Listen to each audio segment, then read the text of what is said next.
Sir आज फूलपुर में प्रदेश कार्यालय का सर आशा पार्टी का उद्घाटन किए हैं सर, क्या कुछ कहेंगे सर?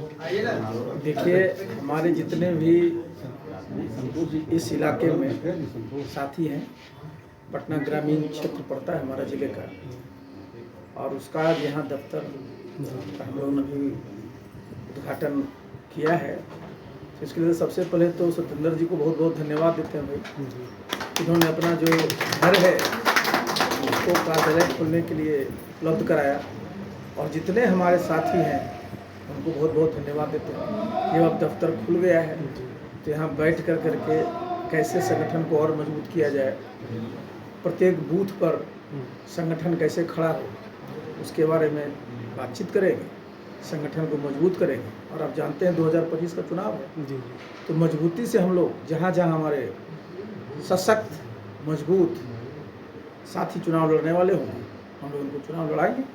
जी सर, देखा गया है कि सर ये पहला दफ्तर है और पूरे बिहार में सर अब कहाँ क्या और दफ्तर खुलने का? देखिए, हम जहाँ जहाँ जाते हैं लोग अपने हिसाब से दफ्तर खोले हैं जी। और चूँकि पार्टी नहीं है, लेकिन हमारे यहाँ तो लोग हैं, बहुत पुराने हैं, बहुत अनुभवी हैं जी। तो सबका अनुभव है और सब लोग का अपना अपना कहीं न कहीं जगह है जहाँ कार्यालय। देखिए, कार्यालय क्यों चाहिए? कार्यालय खुलने से होता क्या है कि जो क्षेत्र के लोग होते हैं उनको पता है कि भाई एक पार्टी का कार्यालय है, तो यहाँ बैठते हैं, चर्चा होती है, क्या खबरें चल रही हैं उस पर होता है। जैसे मान लिया आज ही देखिए पूरे बिहार में आज क्या चर्चा होगा, बजट का होगा कि भाई बिहार सरकार ने बजट पेश किया है, तो जितने भी लोग होते हैं सब अपने हिसाब से देखते हैं कि हमारे लिए इस बजट में क्या है। तो किसान लोग भी बजट में पढ़ेंगे ना। देखिए, बाकी तो छोड़ दीजिए, वो ठीक है, कहते हैं कि 2,78,000 करोड़ से 3,17,000 का बजट आज हुआ, और ये भी आप देखते हैं कि इसमें से 2 लाख सिर्फ और सिर्फ सरकार चलाने पर खर्चा है। स्कीम में सिर्फ 1,16,000 रुपये, और उस 1,16,000 में हम तो गांव से आते हैं, किसान ही सारा उनका इलाका में किसान रहते हैं। अगर आप एग्रीकल्चर विभाग का हम देख लीजिए, मैं तो सबसे पहले देखिए मेरी नज़र रहती है किसान के लिए क्या कर रहे हैं। उनका बजट मुश्किल से 2100 करोड़ रुपये का, बताइए साहब, 3,16,000 करोड़ का बजट आप बोलते हैं, अब किसान के लिए कितना रखा है? 2,000 कुछ रुपये। किसान की आबादी बिहार में बजट में ही लिखते हैं 76%, तो 76% बजट पर किसका अधिकार है? किसान का अधिकार है। अब मिलता कितना है उसको? आप समझिए कि 2%, आप समझिए 2%, 1,16,000 स्कीम में खर्च कर रहे हैं, उसमें सिर्फ 2,000 है। कारण और कुछ नहीं। पहले की भी मैं बजट देखता था, मुख्यमंत्री जब पूरे अपने उसमें रौब में थे, हम लोग रहते थे, तो बजट में पता चलता था कि बजट का डायरेक्शन क्या है।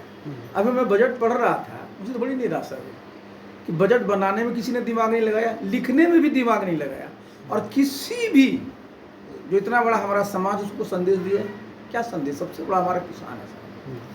भाई भारत सरकार में भी देखिए प्रधानमंत्री जी किसान सम्मान निधि योजना चलाते हैं, यहाँ कोई स्पेशल अलग से योजना नहीं, और बजट देखिए तो मात्र 2100 करोड़ रुपये किसी के लिए। तो और एक बात और देखिए, भाई बिहार में इतने वर्षों से एनडीए की सरकार है, 20वां साल चल रहा है। आप अगर देखिएगा और प्रदेश को आप देख लीजिए, गुजरात को देख लीजिए, महाराष्ट्र को देख लीजिए, तमिलनाडु को देख लीजिए, जो विकसित प्रदेश की श्रेणी में आता है, वहाँ उनका अपनी आमदनी है ना, वो 60-70% होता है।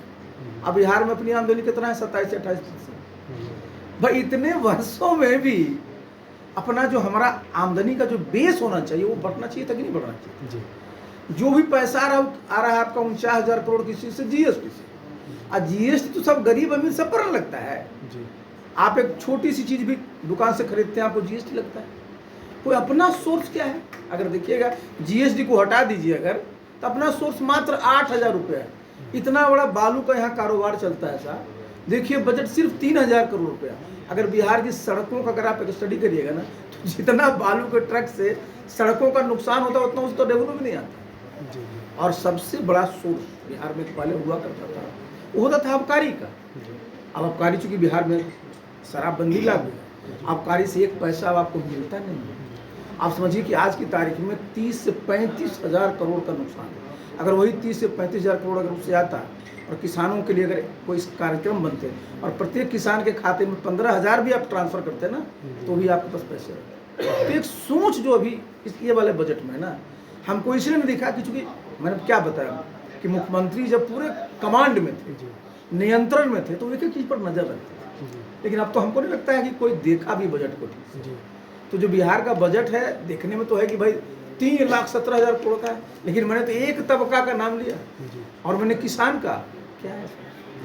सर देखा जा रहा है कि निशांत का नाम आ रहा है, नीतीश कुमार के जो बेटे हैं राजनीति में लाने के लिए, उस पर क्या कुछ कहेंगे सर? देखिए, इस पर तो मैं कई बार बोल चुका हूँ, बार बार क्या करें। तो सर जैसे कहा गया है कि मुख्यमंत्री के लिए भी उनका भी नाम पार्टी की तरफ से लोगों को कार्यकर्ता का डिमांड है, तो भाई देखिए, ये तो जेडीयू पार्टी है, उसको निर्णय लेना है, उसको दूसरा क्या कहेगा भाई। जी जी जी। लेकिन एक बात जरूर देखिए, पार्टी के जो कार्यकर्ता है जो भी बोलते हैं वो अपने पार्टी के हित में बोलते हैं। किसी को नीतीश बाबू का हित का ख्याल है क्या? नीतीश बाबू की अगर आप पूरी की पूरी राजनीति देखिए, जो उनकी एक राजनीति रही बिहार में, आज से नहीं, जब से वो करते रहे, उन्होंने किस चीज़ पर पूरा का पूरा निशान लगाया था कि भाई राजनीति में परिवारवाद नहीं होना चाहिए। सबसे बड़ा, चाहे वो कांग्रेस पार्टी थी या बिहार में जो बहुत सारे दल हैं जहाँ की परिवार के लोग आते थे, मैं उससे सहमत नहीं रहता था। मैं बता दूं, मैं बार बार कहता था कि भारत एक लोकतांत्रिक देश है, यहाँ जितने भी नागरिक हैं, किसी का बेटा बेटी हो, सबको अधिकार है राजनीति मानने के लिए। आप कैसे कह सकते हैं कि फलाना का नहीं है? लेकिन आप स्टैंड पे ही लिए हुए थे। भाई जनता दल यू के सर्वोच्च नेता वही हैं, उनका स्टैंड तो यही था। तो अगर उनके कार्यकर्ता अगर इस बात को करता है साहब, तो सीधा सीधा नीतीश बाबू का तो अपमान नहीं करता है। निर्णय तो नीतीश बाबू को लेना है, और हम तो पहले भी बता चुके हैं कि भाई किसको अच्छा नहीं लगता है कि भाई अपने प्रदेश में जितने लोग हैं उसमें राजनीति में आए और राजनीति को मजबूत करें। अभी सर चुनावी साल है सर, तो आशा पार्टी की तरफ से क्या कुछ आगे कुछ योजना अभी चलने वाली है?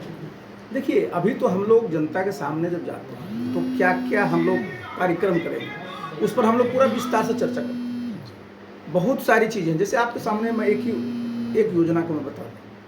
आप देखिए, ग्रामीण इलाके में जितने जो हमारे सब लोग रहते हैं उनके लिए वृद्धावस्था पेंशन है, उसकी राशि सिर्फ 400 रुपये है। मुझे लग रहा था कि इस बजट में बढ़ाएंगे, उसको भी नहीं बढ़ाया। आप देख लीजिए, जो हमारी विधवा पेंशन है वो भी सिर्फ 400 रुपये है। जो हमारे दिव्यांग पेंशन है वो भी सिर्फ 400 रुपये है, उसको भी नहीं बढ़ाया। देश के किसी भी कोने में चले जाइएगा, आज विधवा पेंशन 400 से ज़्यादा ही मिलता है। और दूसरा क्या है कि आप देखते हैं कि जो भी हमारे लोग हैं जिनको किसी भी तरह किसी प्रकार के प्रमाण पत्र चाहिए, आय प्रमाण पत्र, निवास प्रमाण पत्र, जाति प्रमाण पत्र, उसलिए उनको अंचल का चक्कर लगाना पड़ता है, और बिना लिए दिए तो होता नहीं।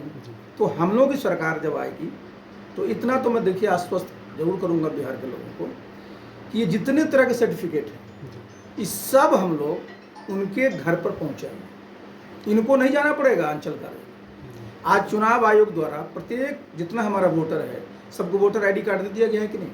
तो जब वोटर आईडी कार्ड सबके घर में पहुंच सकता है, तो जितने हमारे लोग हैं उनके घर में उनका निवास प्रमाण पत्र, जाति प्रमाण पत्र, आय प्रमाण पत्र क्यों नहीं पहुंचेगा? वो हम लोग इंश्योर कराएंगे। साथ ही ये जो पूरा का पूरा जो पेंशन की जो राशि है इसको हम लोग बढ़ाएंगे, और आसपास के प्रदेश में जितना पैसा दे रहा होगा उसे 100 रुपये हम लोग ज़्यादा ही देंगे। बिहार में पैसे की कमी नहीं, मैंने बता दिया ना कि 3,17,000 करोड़ का बजट है, लेकिन भाई जिनको मिलना चाहिए वहाँ दिखना चाहिए इस चीज़ को। अब आप देखिए, एक इन्होंने दिया है कि हर एक पंचायत में हम लोग बनाएंगे एक शादी के लिए एक मंडप बनाएंगे। अब पूरा पंचायत है, नीतीश बाबू की बड़ी अच्छी सोच थी शुरू में ही कि हर एक पंचायत में एक मिनी सचिवालय बनना चाहिए। देखते हैं ना सब जगह बन रहा है। अभी तो 1500 बना है, उसकी उपयोगिता क्या है? गाँव के लोग तो उसमें कर सकते हैं ना। तो सरकार का कितना बड़ा पैसा खर्च होगा उसमें, और कौन उसमें शादी करने जाएगा? कौन उसका देखभाल करेगा? एक वो बिल्डिंग बन जाएगा, ठेकेदार लोगों को पैसा मिल जाएगा।